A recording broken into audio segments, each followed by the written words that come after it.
But we will be talking about conjugate acid-base pairs next. So how do we know what is the conjugate acid, what is the conjugate base? How do we know what is the reactant acid and what is the reactant base? And from the definitions that I have just reviewed, we know how to identify an acid or a base. So let's see if we can find the conjugate acid-base pairs based off of what we have learned. So for example, let's take an H3 plus H2O, which yields an H4 plus and OH minus. So let's see which of these two is the acid and which is the base. So let's take NH3. So if we look over here, NH3 is becoming NH4 plus.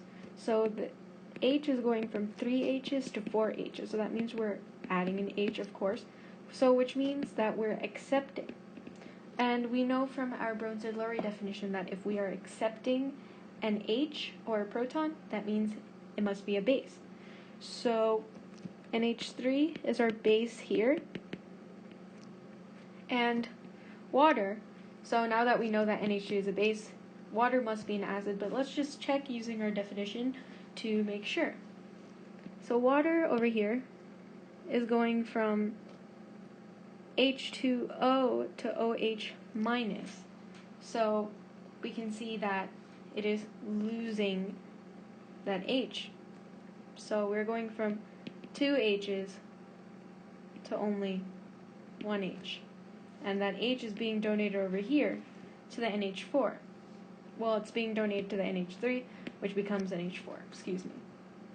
So since we are donating electrons here, donating hydrogens here, and we're losing that hydrogen over here, we know this must be the acid. So now how do we know which of these is the conjugate acid or the conjugate base?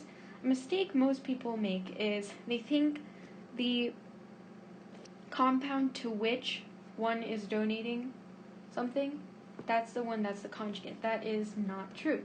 The conjugate is the one that is either proton deficient or proton has more of it.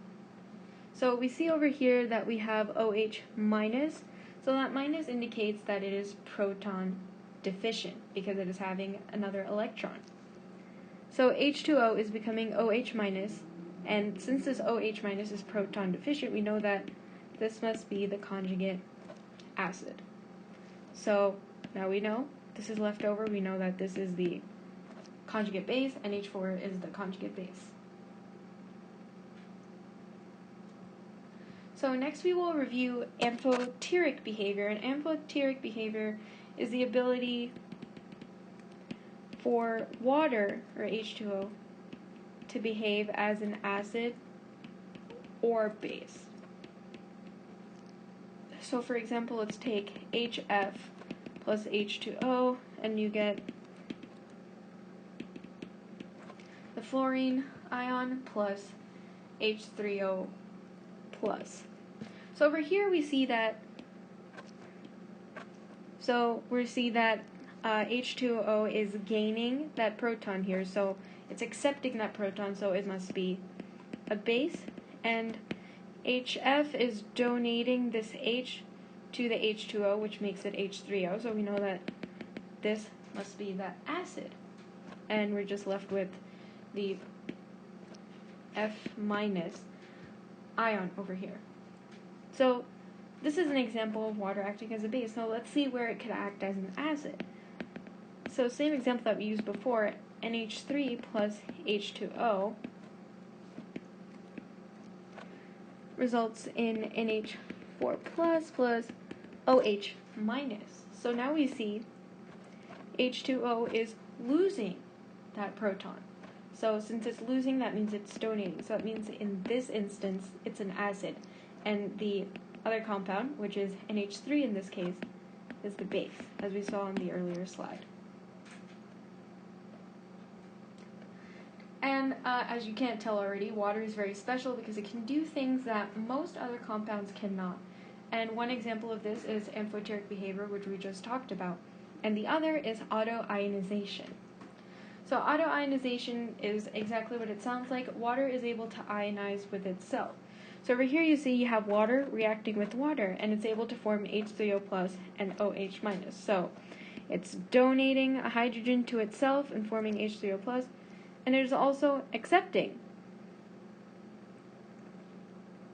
that hydrogen, which is causing the water to become OH minus because it is losing that hydrogen. And when we have such autoionization of water, we can use the Kw expression.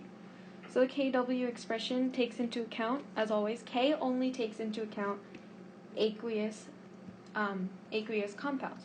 So we have H3O plus times OH minus, and when I say H3O plus, I mean concentration of H3O plus times concentration of OH minus. A mistake students commonly make is that they just think it's a regular old K expression or Q expression, and they do what they have been taught to do, products over the reactants. You cannot do that in this case because the reactants are both in the liquid state, and only aqueous and gaseous states will be considered for the K expression. So this is what we're left with. And remember, at all times, the water ionization constant will equal 1.0 times 10 to the negative 14th. So at all times, you will have 1.0 times 10 to the negative 14th equals concentration of hydronium times concentration of hydroxide.